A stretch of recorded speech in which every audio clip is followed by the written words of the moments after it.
La législation sur les données, on est quand même à l'orée d'une révolution, ça fait bruisser énormément.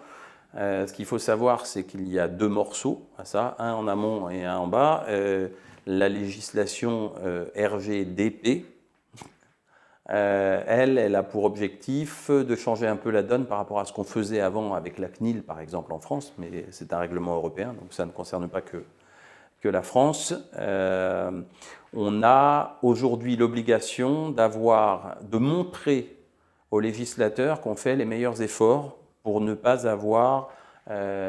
gérer de données personnelles de façon indue. Voilà. Auparavant, si j'avais une base de données dans l'entreprise, d'une façon ou d'une autre, qu'elle m'appartienne ou qu'elle appartienne à un client, si je gérais des bases de données, il fallait que je les déclare à la CNIL.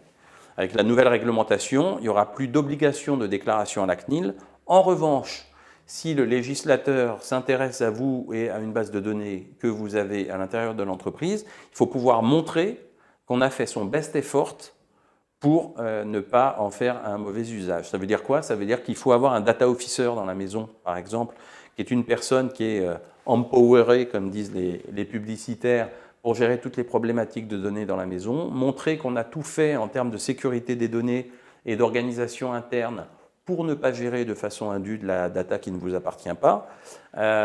Pour être très concret, par exemple, nous, on a vu chez des prestataires des clients qui avaient transmis en toute bonne foi des bases de données dans lesquelles il y avait des adresses e-mail de clients, sauf qu'ils l'ignoraient parce qu'en réalité, c'est l'implémentation d'un certain nombre d'éléments de tracking qui avaient été faits de façon inappropriée.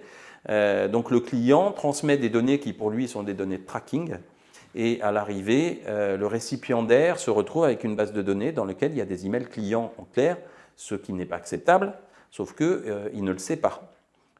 Donc il faut pouvoir prouver au législateur qu'on a quelqu'un qui vérifie ça, qui s'assure que ce n'est pas le cas et qui, quand il constate que ce n'est pas le cas, que c'est le cas, fait le nécessaire pour régler le problème.